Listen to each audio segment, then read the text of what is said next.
country that have been so inculcated with ideology. The problem is, first of all, that's not the proper role of a university, but the bottom line is it ends up just being groupthink.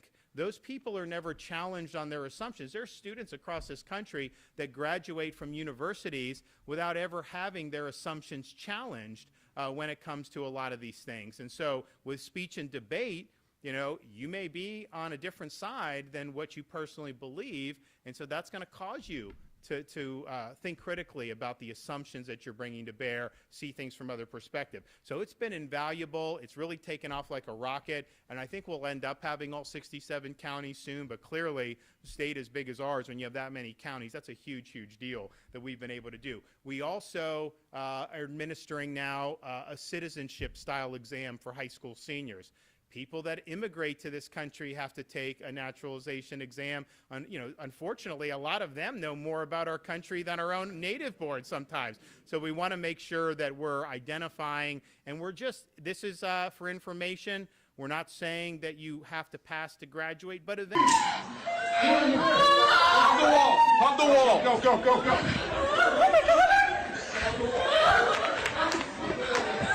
Go to the street. All right, come on.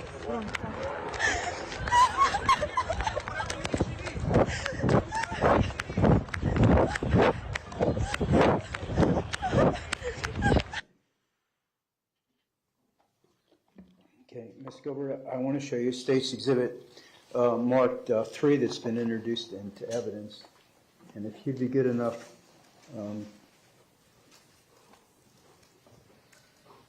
to point out classroom 1213 for us. And do you have the, let me see, yeah, okay. Could you circle 1213? Thank you, okay. Ms. Gilbert, thank you very much. I have no further questions, Your Honor.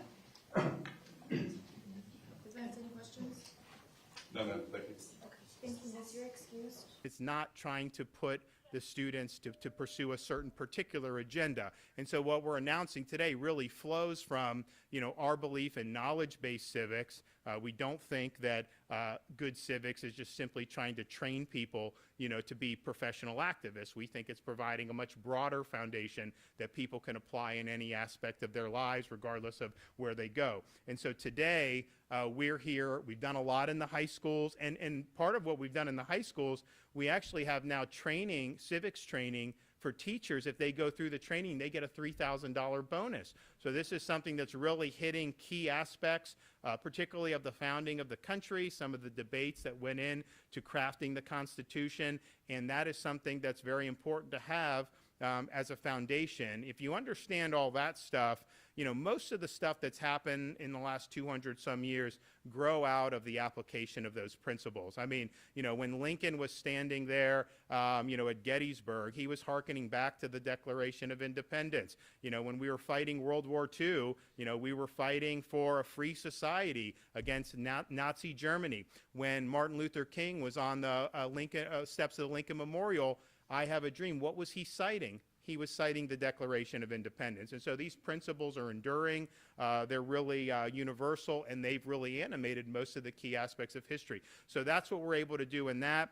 And then now with a knowledge-based civics curriculum in high school, the question is how can we link that to some of our workforce training and workforce development? And that's what we're here to be able to do today. So today, what we're doing is really a one-of-a-kind workforce program to help students who may want to be involved in different types of government service. We are awarding $6.5 million to launch 3 civics academies here at FSCJ, one at Polk State College, and one at Broward State College. And so what these are going to do, they are actually going to partner with their local school districts. Students can enter the program as early as 9th grade, and over the course of the next 6 years, 4 in high school, 2 at the state college, they will be provided the knowledge base and the tools to potentially have a career in public service. They will be linking students with things like apprenticeships, internships.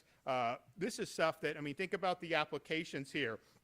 someone that wants to go into local government and become like a county manager, people that want to work in a state agency. You know, what kind of a foundation are they having? And this is really what what we're providing here, the ability for them to really excel. And if you go through a lot of this and you choose to do other stuff, this is still going to be very helpful for what you're going to be doing, because you're going to be. So these 3 civics career academies will launch with 1,000 students basically a year from now, August of 2023. So they're going to have opportunities to get everything ready. They're going to have opportunities to notify people that this is out there. And I think there's going to be a lot of interest in being able to do this. And so if you think about the different applications, whether it's local government, state government, I mean, it could be someone that eventually wants to go into law enforcement or wants to be a prosecutor. There's a whole host of different things that this is going to be very, very good for. So I'm proud to be able to do this.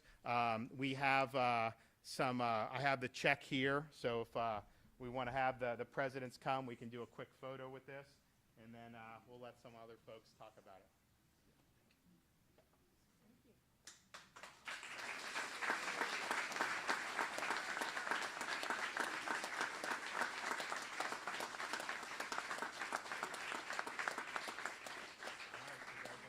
Yep. Take that. I don't know if that'll cash, but you can try. We'll try. So we're excited about this, and you know, we have had we did the 8th grade civics announcement I think about 2 weeks ago. You know, we saw increases across the board, regardless of demographic. In civics knowledge, and so I think that that's really good. I mean, it helps when kids are actually in school over the last 2 years, which was not the case in some of these other states. So we're going to continue to build off that, but we think that we've got a lot of good momentum going. This takes that beyond K-12 and really brings it into the first couple years of being in a post-secondary program. So thanks for being willing to take up the charge here at FSCJ and Polk and Broward. And I think this is really going to be innovative, and I bet you there's going to be states around the country that are going to be copying the model that we're doing here today. And with that, we will hear from Dr. Avendano. Thank you, Governor. Thank you, sir. Thank you, Governor. And again, it's always a pleasure and an honor to have you on our campus. And we always appreciate the leadership and the commitment that our governor has shown for education in the state of Florida. So again, thank you very, very much.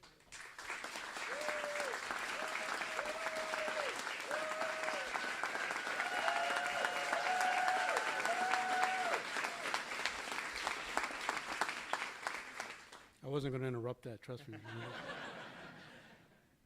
So on behalf of the Board of Trustees, our faculty, staff, and most importantly, our students, I want to welcome all of you here to FSCJ today. I'm Dr. John Avendano, President of Florida State College, and before I get started, I do want to do a couple of more just really quick introductions. We do have with us today 2 of my trustees. I want to introduce to you Mr. Wayne Young, Vice Chair from Duval County.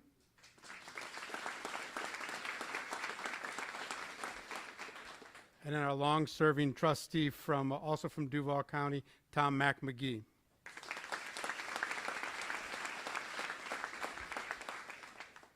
And I think Mike Bell was going to try to make it here. He was my board chair. I don't know if he snuck in, but if not, that's okay.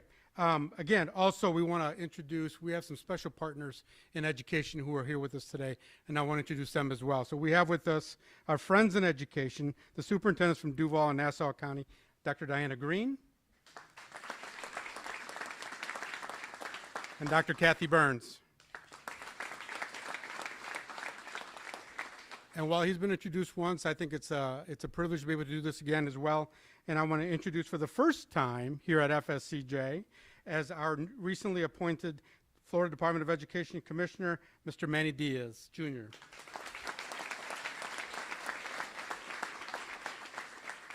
Again, I thank them and I thank all of our elected officials who are here today for the support that they've given the college in the 3 years that I've been here. Tomorrow will mark my 30-year anniversary.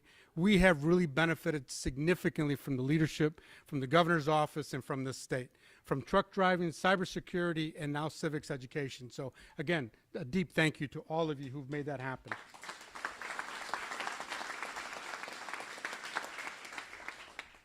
And as the governor was saying, the preservation of our society is based on a deep understanding of our civic role in our respective communities, a knowledgeable, well-informed, and engaged citizenry is vital for our success at all levels in all communities. And the preservation of our communities is based on the strength of our collective workforce with solid careers and responsiveness to business and industry in all of our areas. But when you bring those two factions together, you get a community that flourishes, you get a community that advances and strengthens as an overall region. And for that to happen, you need leadership. You need leadership at all areas, you need an engaged citizenry, and that's what we have with this program. The Florida Civic Literacy Excellence Initiative and Career Pathways Grant will partner 3 state colleges, as you've heard, with our respective high schools to provide a civics-based high school curriculum that will lead to relevant workforce certifications and leadership in career pathway opportunities in our areas. In addition, the grant's going to provide professional development for our K-12 teachers through training, professional development, and classroom supportive types of opportunities for each and every one of them in our K-12 system. And so I am thankful for the excellent leadership that both Duval and Nassau counties have done with our representative superintendents who are here today, and I greatly appreciate their leadership and their involvement in higher education and making sure that our citizens and their high school graduates receive a future here in our area. So FSCJ is this community's college, just as Polk State College and Broward are for their respective communities, and I often say that our graduates, they stay, they live, they work, and they contribute back into our communities. And the Civics Career Pathways Academies will be a significant part of this overall ecosystem. It will develop a civically engaged, highly skilled workforce and will prepare our students for jobs in state and local government. It will be careers that give back to our community, and who knows, maybe someday they will be presidents of your local state colleges. Right? Our career and technical education programs in the areas of IT and cybersecurity, which are located in this building, healthcare, business, public accounting, paralegal studies, and so many others will be provided the opportunity to train for high-wage jobs and who are in demand, and they would align again with the workforce of our respective communities. So again, thank you to Dr. Angela Falconetti for bringing us on as one of the sub-awardees for this exciting program. Thank you again, Governor, for your leadership in education, and I appreciate your time here today. And last but not least, I appreciate all of you being here today and see us continue to grow as an overall community. Thank you. I'm good, yep. Okay, from Polk State College, Dr. Angela Falconetti.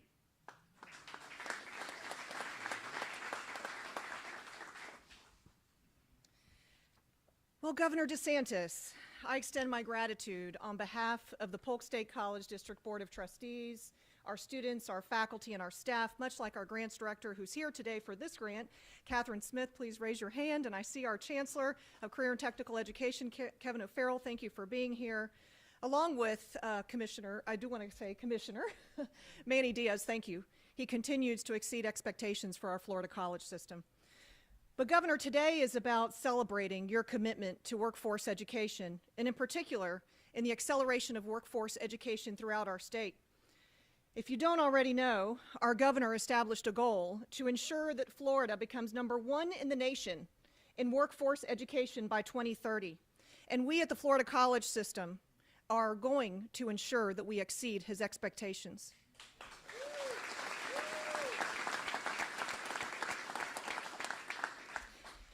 And by the way, President Avendano, president, as he said, of Florida State College in Jacksonville, has become a dear friend and a very strong member of the Council of Presidents, for which I now serve as immediate past president.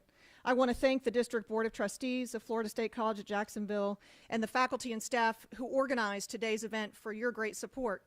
I am a Jacksonville native, born and raised right here in Jacksonville, Florida, and have 2 parents who attended Florida State College at Jacksonville when it was originally called Florida Junior College after they exiled from Cuba. So I'm thrilled to be here, and many, many more stories, just as I was an adjunct here. So again, I'm so proud of your leadership.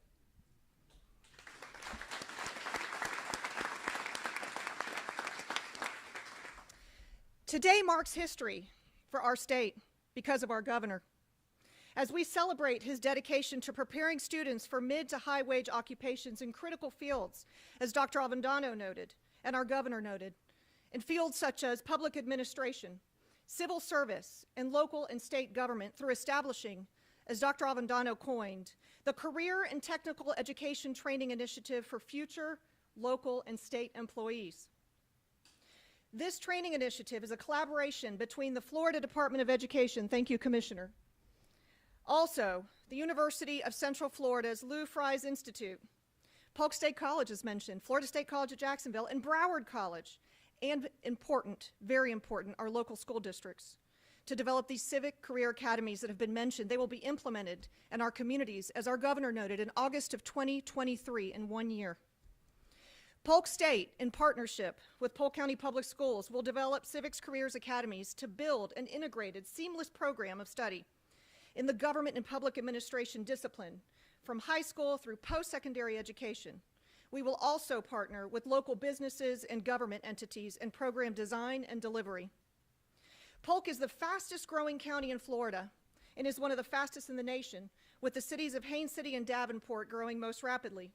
I am proud that Polk State initiated phase 1 of planning for a development of a future campus in Haines City, Davenport, to bring critical workforce training programs in areas such as health sciences, supply chain and logistics, hospitality management, and education to this area in partnership with businesses such as Advent Health and Balmoral Resorts, Florida. We continue, just as FSCJ and Broward, to have exceptional business partnerships to continue to advance 5 fields. First, advanced manufacturing. In this field, the Mosaic Apprenticeship Program in Bartow trains more than 260 individuals for this Fortune 500 company. This has been occurring since 2007. Nucor Steel, the largest steel manufacturer in the United States, training more than 40 new employees to its open facility now in Frostproof. Florida Can Manufacturing in Winter Haven, training more than 300 employees in areas including certified production technician, automated systems, and mechanical and electrical troubleshooting for this international company. Second, in health sciences and first responder programs exceeding state and national certification examinations. For example, corrections, 100% pass rate, law enforcement, 100%, emergency medical services, paramedic, 100%, respiratory care, 100%. I could keep bragging, but I'm sure Dr. Avendano has very similar outcomes here. Many more, such as cardiovascular technology, 100% passage rate. Third, and this is very important to our commissioner and our governor, in meeting the statewide and national teacher shortage, the 130 graduates of Polk State's baccalaureates in elementary and early childhood education yield a 98% pass rate of the certification exam and serve over 45 of our public schools in Polk County. Fifth, in public administration, Polk State customized a leadership development program in public administration, much like the one we're talking about today, for the city of Winter Haven, serving approximately 45 employees in the municipality since 2020. And I'd be remiss if I didn't spotlight a business partnership that we have with Legoland Resort of Florida, in which 60 students have had the opportunity to benefit from internships. And in addition to that, we continue to see that they are provided the opportunity to attend Polk State at no cost as a result of a donation from Legoland. And now, today, we won't begin, we will continue working tirelessly to be a statewide leader in the Career and Technical Education Training Initiative for future local and state employees. And Governor, we assure you that our work will lead to a premier national model in civics career pathways. I continue to share everywhere I go that our governor is our workforce governor, and he continues to inspire us. Thank you, Governor. Thank you.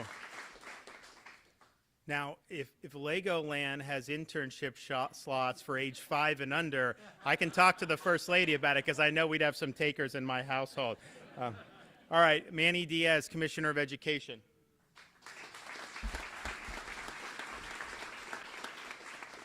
Thank you, Governor, and we're so thankful to be in the state of Florida today, where we have a governor who understands the importance of civics education and the confidence and the skills that is required to keep our democratic republic going. So thank you, Governor, for your leadership and your support.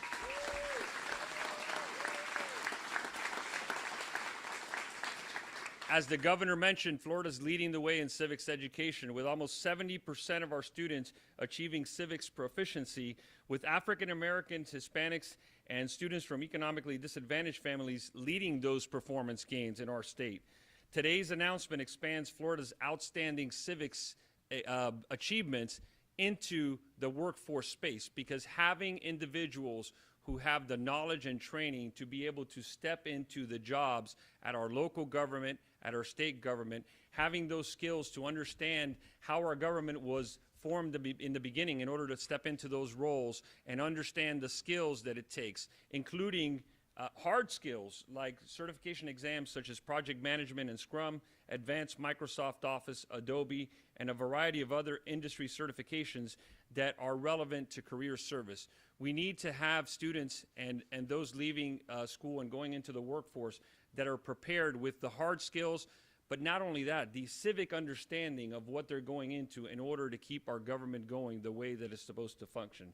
As the governor mentioned, we anticipate enrolling over 1,000 students in the 23-24 academic year, with this next year being a ramp up to that with various activities going on, and the Lou Fry Institute at the University of Central Florida creating the curriculum for some of these courses.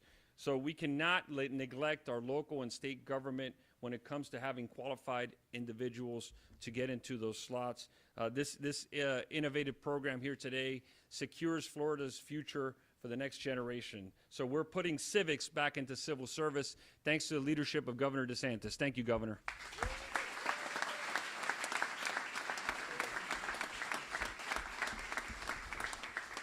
How you doing, man? Good to see you. How much has paper gone up in the last year? Logistics has increased the price of it, just because it's having a hard time moving from the mills into the distribution areas, which is why I'm really happy for the trucking program. Oh, yeah. Here, because you can't see a truck on the road that doesn't have hiring drivers on it. Yeah. Yeah, you know, these truck drivers are getting $15,000 signing bonuses to start. Walmart is 6 figures to start as a truck driver. And, you know, we're really trying to get ahead of this. I mean, it's obviously a pressing need now, but, you know, we're going even above and beyond trying to recruit people, because you look, a lot of the truck drivers are going to retire in the next 10, 20 years. I mean, you're going to end up having massive shortages. So we're trying to get ahead of that by providing good pathways for folks. It's not an easy job, and it does require skills, and it's something that requires a lot of effort, and it's not always the most necessarily friendly job in terms of having a normal workday, but you know, it is right now lucrative, and I think will continue to be given the strong demand that we have, you know, in the supply chain. I also want to just say, you know, we've got some folks, Jacksonville, you know, the port. When those ships were in California, we came and said, hey, come to Florida. You've seen big increases in a lot of our ports. We had a company, you know, relocate from Long Beach here. And so they've really done a good job in this part of the state and others with our ports to help alleviate. I mean, there's still problems with this, but we're better off as a result of what Florida's been able to do to step up and to try to get these goods moving around. There's more to do, but, you know, it's not necessarily the easiest thing when you have accelerating inflation nationwide. I mean, I think that they had said there was not going to be any inflation in 2021. The White House did, even though they were printing all this money and had done a major effort to crimp energy production in the United States. How come it's wrong to produce our own oil and gas here, but you can go to Saudi Arabia and fist bump to try to get it from Saudi? I mean, it makes no sense that we wouldn't do it. We have opportunities here to be energy independent and not have to worry about any of these other countries, and yet they're intentionally not doing it. And you can't run a modern economy on windmills. You just can't do it. So we do a lot of solar in Florida. It is a complement. It does not displace the traditional forms of energy. And so now we're in a situation, they're bragging that gas has gone down over the last however many weeks. It's still over $4. Like, I had never seen it over $4 in my whole life living here. So, I mean, it's really, but that is the problem. It's just when you're cranking the printing presses, you're making energy more expensive, you know, that creates an upward pressure on all of this stuff. And so the acceleration from May to June that we saw at the end of June, not only was, they said it wouldn't happen, then they said it was a blip, then they said it would peak soon. It still didn't peak even after that. And so that's really making it difficult for a lot of people, you know, to make ends meet. I mean, you can, have opportunities for more income, you get a 9-10% pay increase, and that's wiped out immediately with the Biden inflation. So it's a big problem, and certainly from a supply chain perspective, some of the stuff with the insanity with the COVID policies have been a huge problem, over the years. I mean, just think about it. Like, you can't even go into Canada without producing medical papers. I mean, how ridiculous is this that they're still trying to cling to all this stuff? But I think all this has had a real serious impact. In Florida, when they wanted to impose, COVID shot mandates, we stopped it. I mean, we made sure that people wouldn't lose their job over this. It's wrong.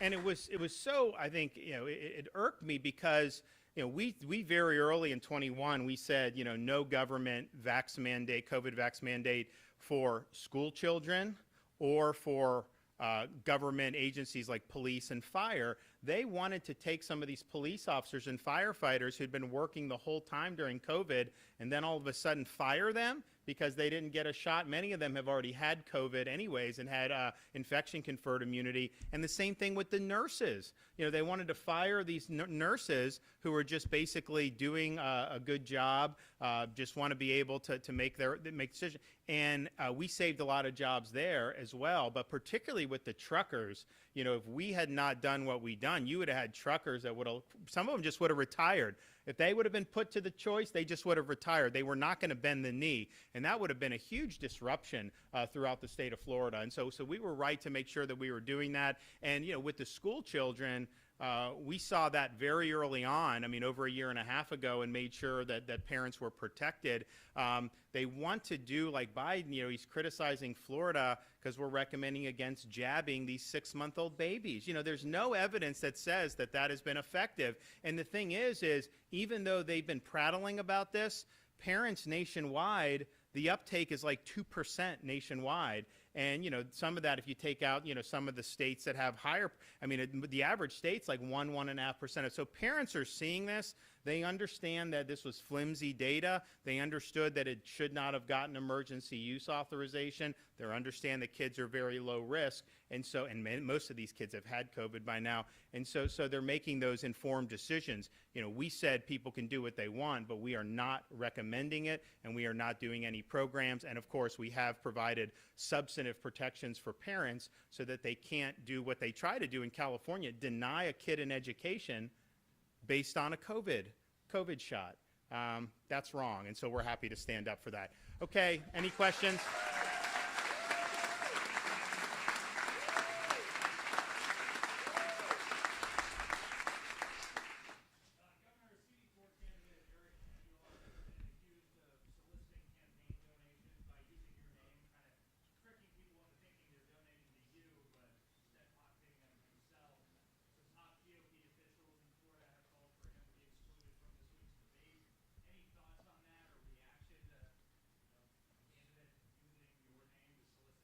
Yeah, no, if, I haven't seen those emails. I have heard about it. It's wrong. At the end of the day, to use somebody's logo and use their name and act like that it's coming, people are supporting me when it's really going other, that's a fraud on the donor, and that is wrong. Interestingly on this, I got accused by some of these people on one of these shows about, he's raising all this, people want to donate to him, and they tried to say that like we had auto donate where it keeps going every month. We do not do that in my mind. You donate, fine. You can click a button to make it auto. We do not do that auto because we don't want people to have these charges if that's not something they didn't agree with. So they tried to act like I was doing that. And then some of these media went and they said, wait a minute, he's not doing that. So they were lying about that.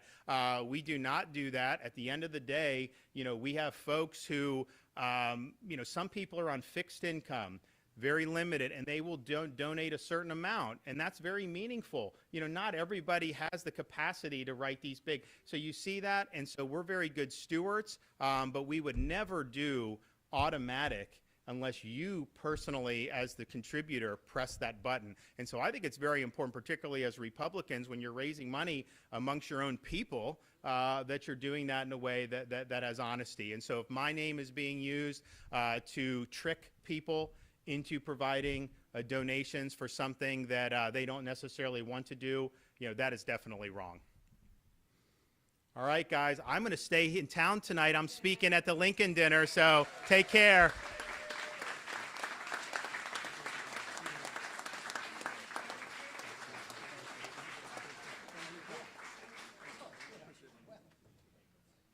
Mic check, mic check, mic check, mic check. Mic check, mic check. 1 2 1 2 check check. Are you on a major delay? Okay, cool. Thanks.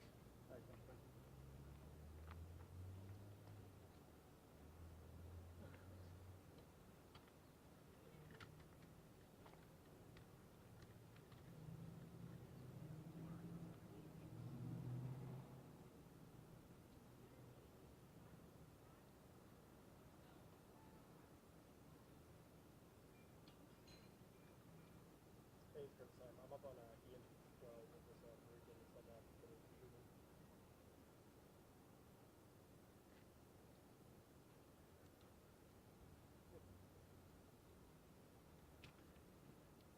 All right, thanks.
client, the defense is moving for a mistrial.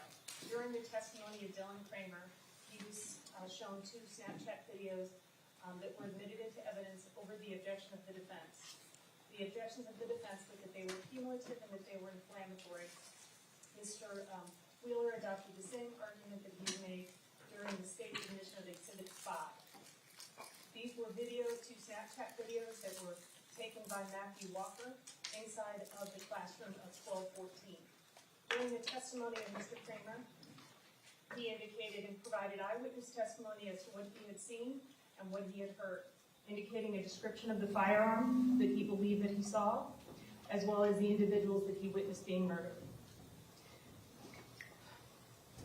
When the Snapchat videos were published to the jury at the highest volume possible, and it was also displayed to the gallery. Let's not say things like that unless you know what we're about. I do believe that the state admitted, he said he had it at the highest volume possible and then he had to reduce it. The video was also displayed to the gallery. It was during that time that one member of the victim's family or friend made an audible response saying, "Turn it off, turn it off." It was at that time that the court turned on the white noise. The Broward Sheriff's Office followed the instructions that the court had previously given them, which was that any individual who is disruptive or has an emotional outcry should be removed by the Broward Sheriff's Office. Judge, it is necessary to declare a mistrial in this case because the jury was present during all of this. It would bring unfair prejudice to Mr. Cruz and impair his fair trial rights. It could inflame the jury, garner additional sympathy and anger towards the client. A denial of this motion would violate Mr. Cruz's right to due process guaranteed by the 15th and 14th Amendment of the United States Constitution, as well as Article 1, Section 9 of the Florida Constitution, and 6th and 14th Amendments of the United States Constitution, Article 1, Section 16 and 22 of the Florida Constitution, as well as the 9th and 14th Amendments of the United States Constitution, equal protection and basic rights guaranteed by the 14th Amendment of the United States Constitution. Based on the foregoing reasons, the defense moves for a mistrial as the prejudice to Mr. Cruz by what happened in this courtroom in front of the jury would render this court to provide Mr. Cruz with the ability to have a fair and impartial trial. This is upon consultation with our client, and he is in agreement. Okay, first of all, my desk is elevated, and I could not see who was speaking because the person is in at least the 6th or 7th row, which I would say is at least 150 feet from the bench. That's number one. Number two, I couldn't hear what the person said. In the abundance of caution, I asked the white noise be put on. But somebody shouting one thing when you don't see them or you can't hear exactly what they're saying is not even close to grounds for a mistrial. The jurors, I don't even think any of them looked. As far as the volume being on the loudest volume possible, that's on grounds for a mistrial. I asked the state next time, turn it down a little bit, but so that people can see it, but your motion's denied. I understand the court's ruling that as an officer of the court, I can make a representation that I heard the individual in the gallery of this courtroom say twice, turn it off, turn it off.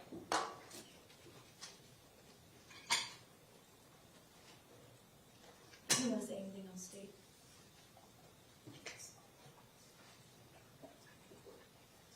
I advised the lawyers what the witness said because the sheriff's office told me. Your Honor. And that's the only reason that I knew. The defense did not tell me what the witness said until just now, as an officer of the court or not. Your Honor, the state agrees with the court's ruling, and the volume was very loud. It was extremely loud, and I think that the witness, or not the witness, turn it off, the volume was so loud as to turn the volume down, Your Honor. That's what it could be attributed to. And we agree with the court's ruling. The motion for mistrial should be denied. All right, State, do you have another witness to call? Yeah. Okay, go ahead. Jury's not here. Oh, please. Thank you for reminding me. Small oversight.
State, call your next witness. Thank you, Your Honor. Maximo Rosario.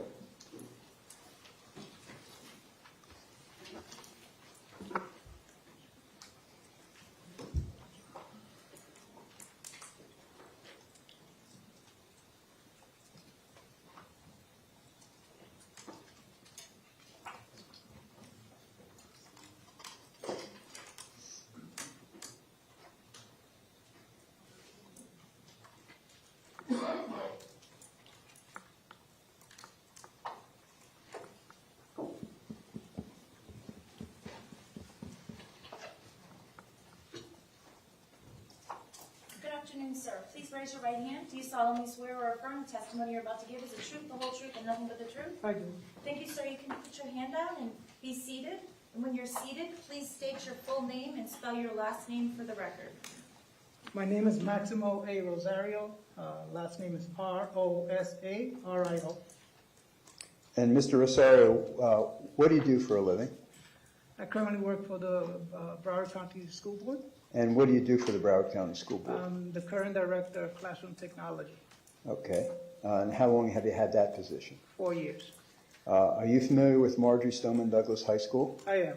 And how are you familiar with it? I was assistant principal there for 10 years. How long were you an assistant principal? 10 years, over 10 a years? little over 10 years. Okay, when did you start as an assistant principal? I was appointed in December of 2007. Okay. Did you have anything to do with the video surveillance system that was set up at Marjorie Stoneman Douglas? I did. Please tell us what part you played in it. So I've done the training, and I was trained by district staff on how to use the system that was installed at Marjorie Stoneman Douglas. Okay. And when did that take place, sir? So there was a system already in place. So it was upgraded as time progressed and new buildings were constructed. Okay. So in February of 2018, were you familiar with how the system operated? Yes. And how did it operate? Basically, a recorded motion sensor activated and recorded 24 hours a day, 7 days a week. Okay. And was there a server that controlled everything? Yes. And where was the server located? The main server was located at the media center in the back room, locked behind a cage. Okay. And how is the server secured? So it was a room in the back of the media center. Only certain staff had access to that particular room. Inside that room, there was a locked cage with a padlock. And only myself and the microtech had access to that particular lock cage. Okay. So it was secure? Yes, sir. So, and that's the way it existed on February the 14th, 2018? Yes, sir. Okay. How does the system, you said the system is motion activated. How does that work? Basically, when activity happens in front of a particular camera that was distributed around the school, the video surveillance system will start recording that particular activity, whatever it may be. Okay. And if there's no movement, it doesn't record? It does not. Okay. Have you ever done downloads from the server? I have, yes. And how do you do that? Basically, we have a local computer where you can then export from the server into a local hard drive and then transport it to either at that time a CD or a flash drive. Okay. And have you done that prior to February the 14th, 2018? Had you Yes. done that many times? Yes. Had it always been proven to be accurate? Yes, sir. Time, date? Correct. The cameras in the 1200 building, you familiar with the cameras in the 1200 building? I am. Were you instrumental in upgrading those cameras? So they were the newest cameras in the building when they were installed. Our building was constructed in 2009, and they have put in the higher resolution cameras in that particular building. Okay. Let me show you now State's Exhibits J and I. I've shown these to the defense, Your Honor. Okay. J and I for identification. Let me just show you first I, Mr. Rosario, if you don't mind taking a look at that. Do you recognize what that depicts? Yes. Does that accurately and truly depict the east entrance to the 1200 building as it existed on February the 14th, 2018? It does. Okay. And I show you State's Exhibit J and ask you, does this photograph, State's Exhibit J, truly and accurately depict the west side doors that existed on February 14, 2008? It does. Thank you. Your Honor, I'd like to offer I and J. Is there any objection? No, ma'am. Okay, states I for identification will be received as states 7, and states J for identification will be received as states 8.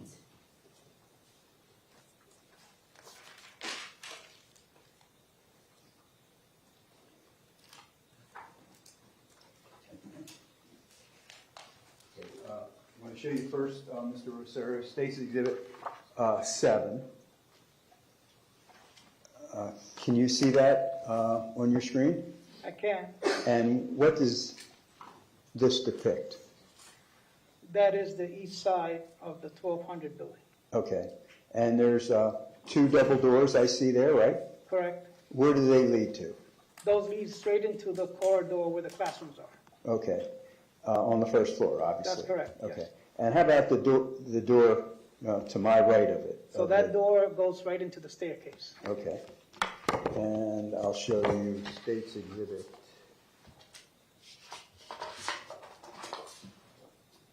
Number 8. And can you tell us what that depicts? Yes, that's the west side of the 1200 building, front entrance, first floor. Okay, and those double doors, where do they lead to? They lead to the main hallway where the classrooms are opposite of the other, Okay, on the first floor, on the obviously. first floor. Yes. And how about the door to the right of The that? door to the right leads straight into the staircase. Okay. Now I want to show you State's Exhibits K, L, and M. Mr. Rosario, if you'd be good enough to take a look at these exhibits.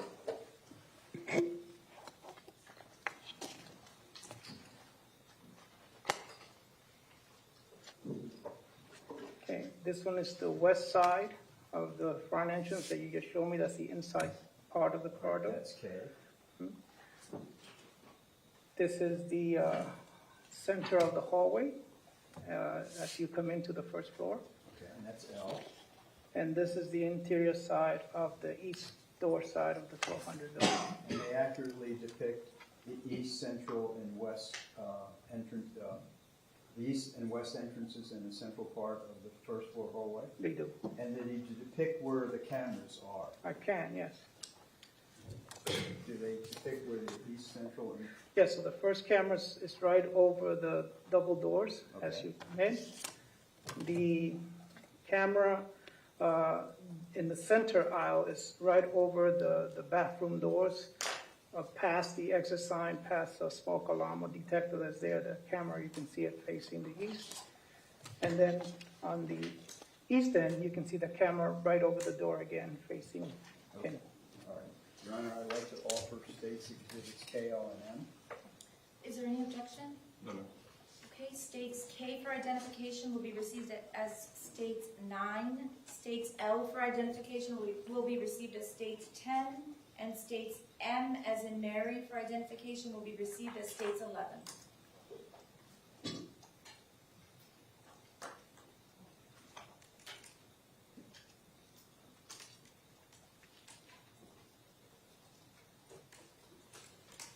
Thank you, ma'am. Okay, Mr. Rosario, now I want to show you State's Exhibit marked 11 that you have identified as, I think you said it's the east entrance door, the interior. That's correct. Okay. All right. Is that what that is? Yes, sir. All right, could you, do you know how to use, I say do you know how to use because I don't. Do you know how to use the, where you can circle it with, that's it, okay. What is that? That is the camera Okay. pointing west in the first floor. And it's facing west? Yes, sir. Focusing west, okay. And that's State's Exhibit 11. I'm going to show you State's Exhibit 10.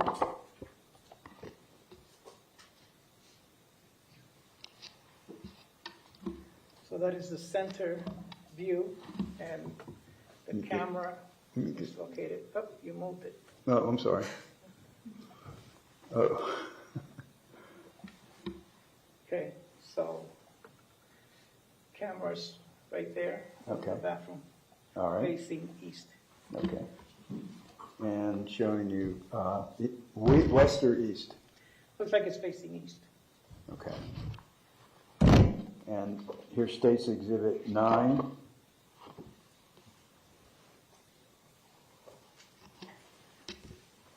Okay, this is the west side of the building. The camera's located right there. Okay. So all the three cameras that you identified, east, west, and central, is that the way it is for all three floors? Yes, sir. Okay. And showing you State's Exhibits N and O. And I ask you, Mr. Rosario, if you can identify those. So these are staircases. I couldn't tell you which one is east or west, but these are the first landing and the second landing. They were both identical, both on the east and the west side of the staircases. And they show where the cameras are? They do. Okay. And this were, whether it's east stairwell or west stairwell, does it exist on February the 14th, 2000? It does, yes. Your Honor, I'd like to offer State's Exhibits O and N. Is there any objection? Did you say no? No, Judge. Okay, thank you. States N, as in Nancy, for identification will be received as states 12, and states O for identification will be received as states 13.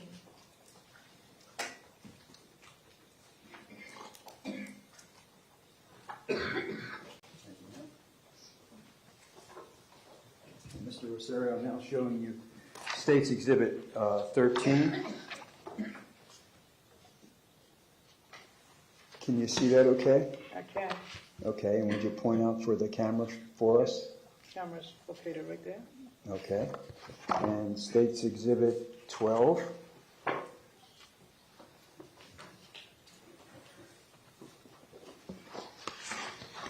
Camera located Right there, okay. And that's the way the cameras were on both the east and the west stairwells, correct? Okay.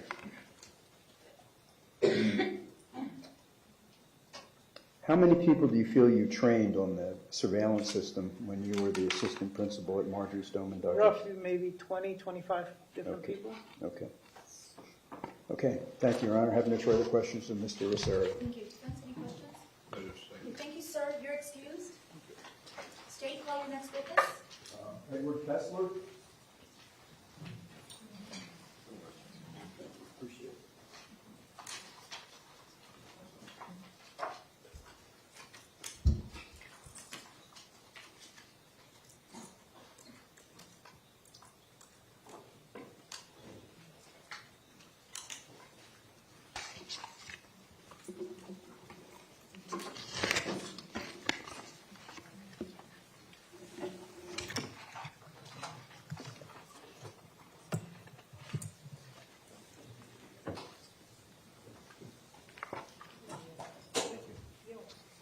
Good afternoon, sir. Please raise your right hand. Do you solemnly swear or affirm the testimony you're about to give is the truth, the whole truth, and nothing but the truth? Yes, sir.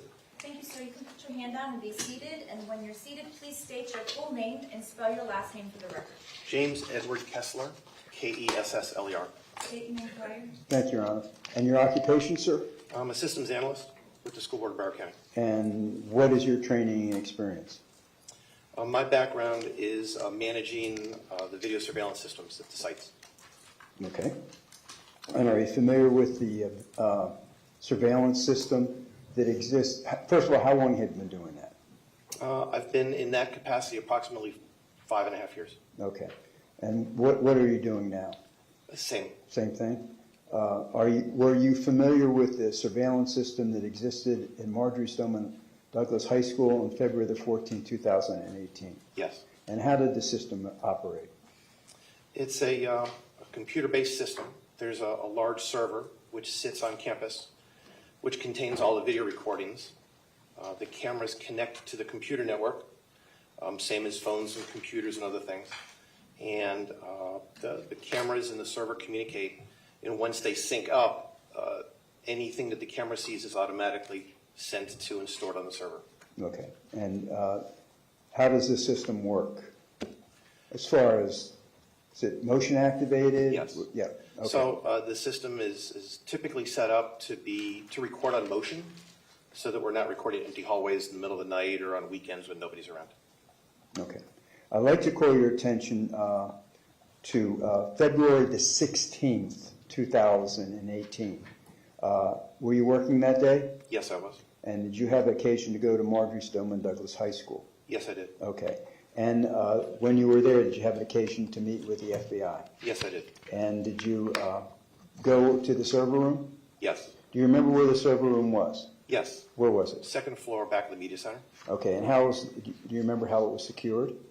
Yes. So there's a large room that has a chain link fence cage within it, and the server and the network equipment was in that chain link room. Okay. I'd like to show you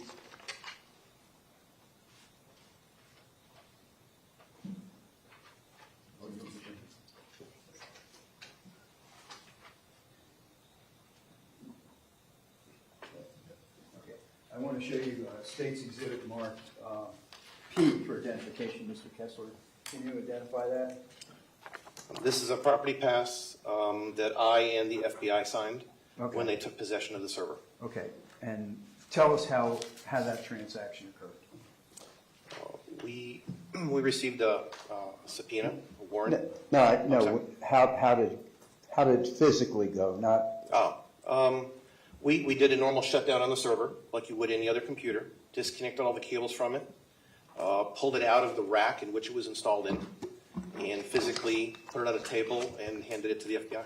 Okay. And that's a property receipt for the server? Yes. Okay. And let me show you, and the server had a serial number? Correct. And what is the serial number? JFK 80M2. Okay. And showing you State's.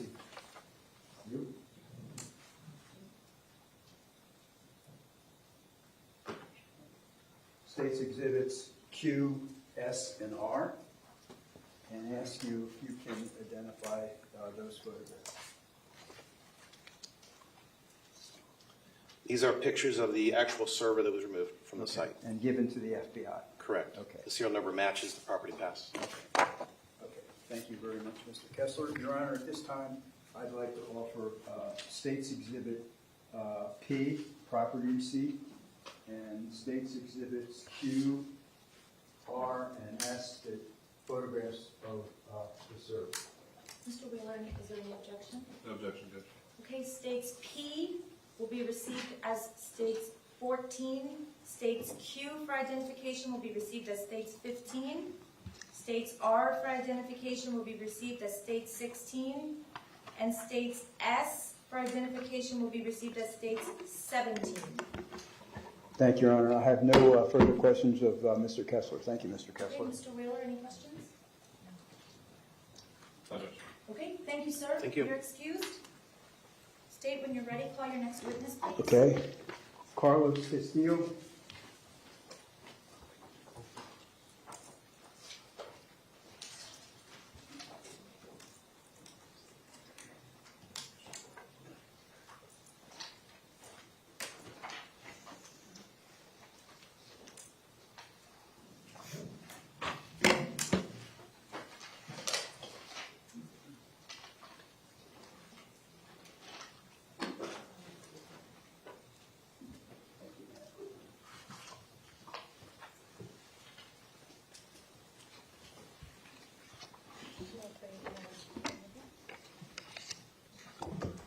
Good afternoon, sir. Please raise your right hand. Do you solemnly swear or affirm the testimony you're about to give is the truth, the whole truth, and nothing but the truth? Thank you, sir. You can put your hand down and be seated. And when you're seated, please state your full name and spell your last name for the record. Carlos M. Costello. Costello is Castello. And what's your occupation? I am retired. I know. When did you retire? I retired at the end of 2019. Prior to that, I was employed as a special agent with the Federal Bureau of Investigation. Okay. And how long had you been a special agent with the FBI? Approximately 31 and a half years. Okay. I'd like to call your attention to February the 16th, 2018. Do you remember that date? Yes, I do. And did you have an occasion to respond to a certain location? I did. And where did you respond to? I responded to the Marjorie Stoneman Douglas High School in Parkland. Okay. And did you obtain anything when you went to Marjorie Stoneman Douglas High School? I was sent there to take custody of the video server at the school. Okay. And I'd like to show you State's Exhibit Mark 14 that has been identified as a property receipt for a server. Do you recognize that? Yes, sir. This is the property receipt I filled out for receipt of the school video server. Okay. And did you sign it? And that, yes, sir, my name, my signature on there. And has a serial number? It does have the serial number for the server, yes. Okay. And now I show you State's Exhibits Marks 15, 16, and 17 that have been identified as the server. Do you recognize those photographs? All right, this first photograph shows the 1B1 item number, which is the item number for the server. JFK80M2 is the serial number for the server. That's the second photograph. And then the last photograph is sort of the back of the server. It shows it's a PowerEdge R530 server, which is consistent with the server that was seized. Okay. So the FBI took custody of the server. That's correct. And where did you all take it to? It was eventually taken over to the federal building over in Miramar, Florida. And the who? FBI I'm building. sorry. Yes. No, I'm sorry. Go ahead. No, I interrupted you. No, we took the server was taken by one of the other examiners to the FBI building in Miramar, Florida. And who was that? That was Gaston Nieves. Okay. And he was with you when you collected the server, correct? That's correct. Yes. Okay. Thank you, Mr. Castillo. Appreciate it. No further questions, Your Honor. No questions. Thank you, sir. You're excused. Thank you. Thank you. I have another witness, Your Honor. Yes, Nieves.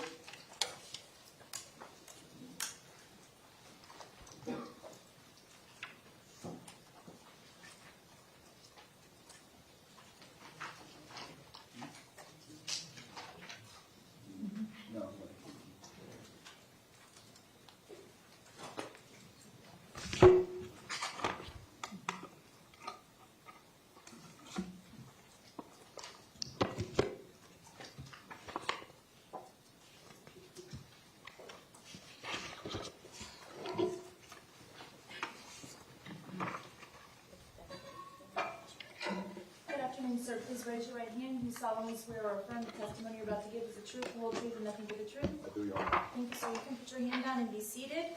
And when you're seated, please state your full name and spell your last name for the record. Gaston Nieves, Nieves.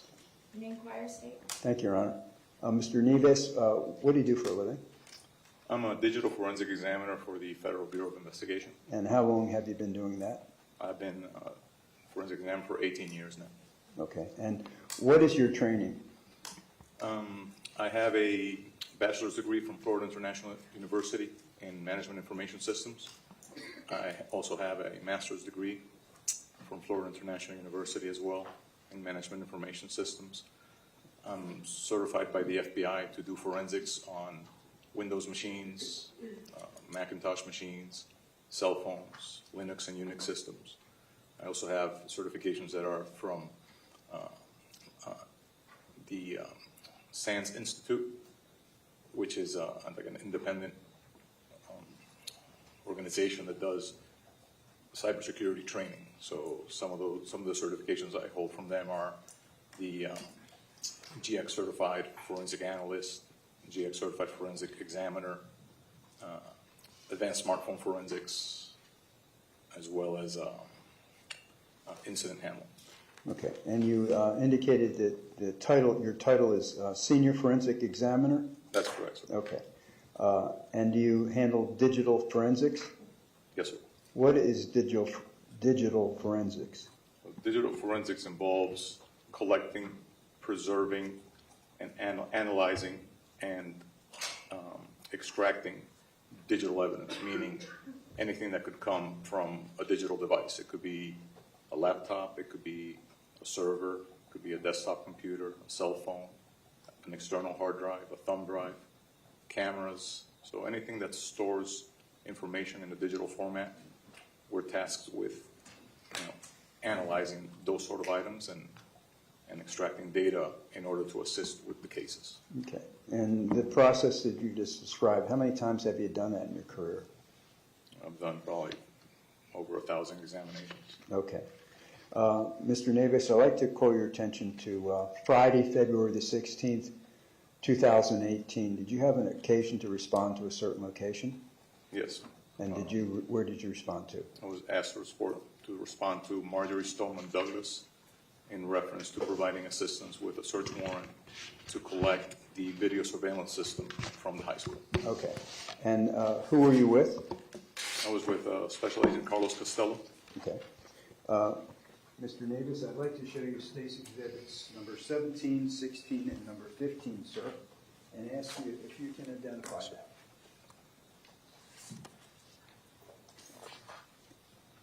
Yes, these are pictures of the server that was collected on that date.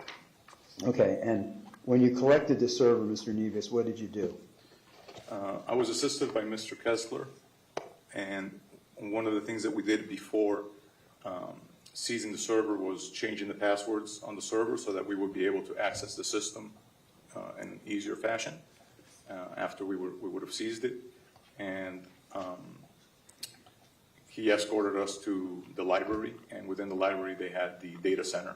And within the data center there was a cage that had all the different servers. So he identified the server that it was. We changed the passwords as we needed to, removed it from the cage, and then they gave us a cart, and we did the necessary paperwork for chain of custody purposes, and then we rolled it out. Okay.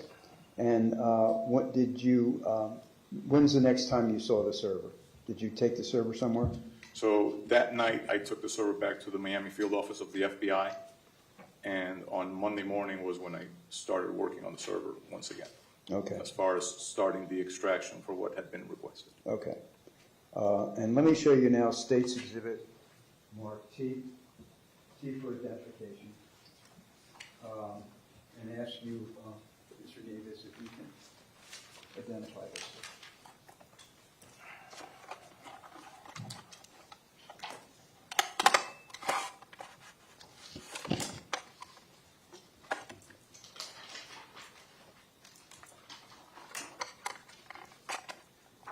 This is the solid storage drive that contains the video that was extracted from the Parkland server. Okay. And how, the server contained a lot of information, right? Yes. Okay, a lot of hours. Yes. Did you narrow it down when you extracted it to get this exhibit? Correct. This exhibit contains 6 hours on the date of the incident on February 14th, 2018. And it runs from 1 p.m. until 7 p.m. Okay. And did you hand this exhibit to someone? Yes. Who did you hand it to? His name was Ron from Broward Sheriff's Office. Ron Lowther, is that familiar? Yes, sir. That's correct. Did you also make another video just like that you sent to Vigilon, to Dan Booth? Yes. Do you know who Vigilon is? Vigilon is the manufacturer of the surveillance system that was installed at Marjorie Stoneman Douglas. Okay. And did you initial that exhibit in front of you? Yes, I did. It's exhibit, I'm sorry.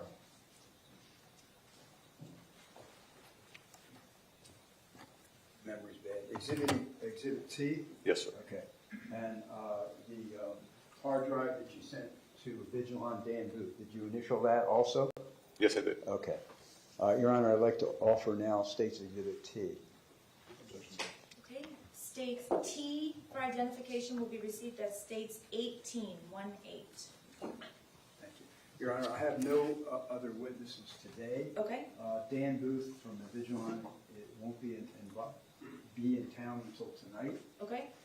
With the DRA, with defense and the court, instead of bringing Mr. Nevis back to identify his initials in that hard drive, we can agree he signed that? I don't have a problem with that, Judge. Okay. Okay. Okay. All right, if there's any problem, Mr. Nevis, I'll call you, but thank you. Thank you. Thank you, Mr. Sands. No question. Mr. Wheeler, do you have any questions?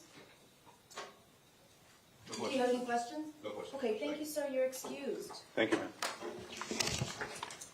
Okay, ladies and gentlemen of the jury, so I told you our goal would be 5, sometimes a little earlier, once in a while maybe a little later, but But today, we're ending around 4:30, so that's good. We're on schedule. I'm not keeping you late like I did a few times, and I apologize again for that. So for tonight, please leave your belongings, not your belongings, but your notepads behind. Please remember, and you're going to be able to probably repeat this verbatim at the end of the trial, because I'm going to tell you so many times, but remember, you may not have any discussion of any sort with friends or family members about the case or the people and places involved, and this includes even your closest family members. They may ask questions of you or make comments to you. You may not discuss what goes on in here in the courtroom with anyone whatsoever, even your spouse, your grandmother, your anybody. You cannot discuss what goes on in here, and this order remains in effect until I excuse you at the end of the trial. So please remember that. Also remember that if for some reason someone were to approach you about this case, whether it be someone you know or otherwise, tell them you cannot discuss it and report it immediately to me. Okay, for tonight, have a safe drive. The sheriff's office is going to see you to your parking area, and for tomorrow, we're going to follow the same procedure, where I'm going to ask you to please be here at the same time, 8:30. It takes a while. I know you all are having to go through 2 screening processes. I apologize for that, but we're trying to accommodate you and make it as quick and efficient as possible. So we'll follow the same procedure for tomorrow. I do know that some of you had asked when we were calling, making the reminder phone calls about your jury service, some of you had asked if you could bring snacks, and that's absolutely fine.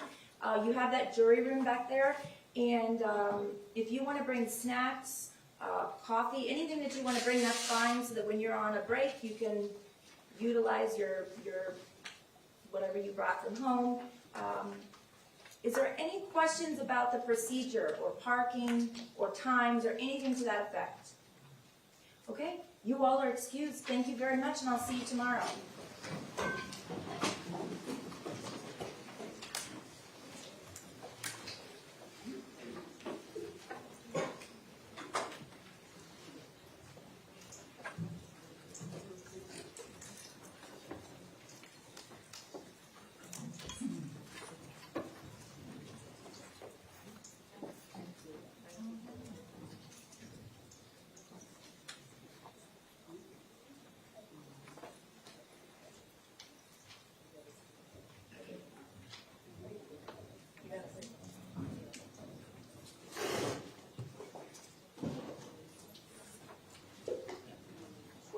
Okay, the jurors are excused.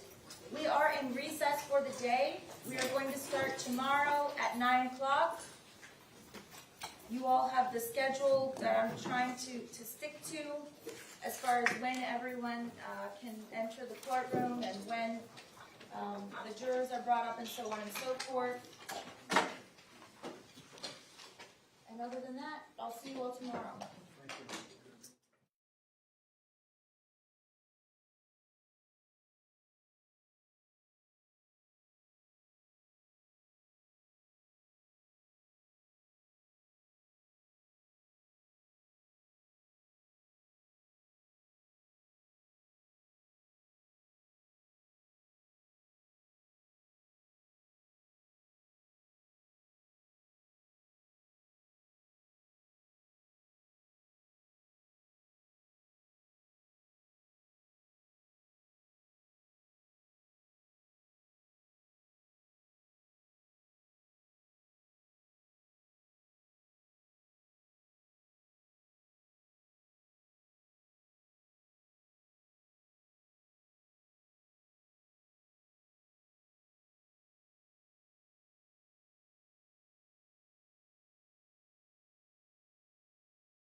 All right, I'm going to go ahead.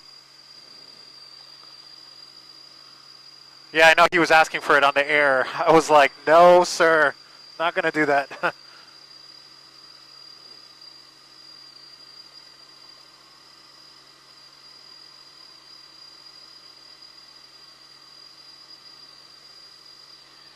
And just to confirm, yeah, he is moving. He's up now, but he's just naked.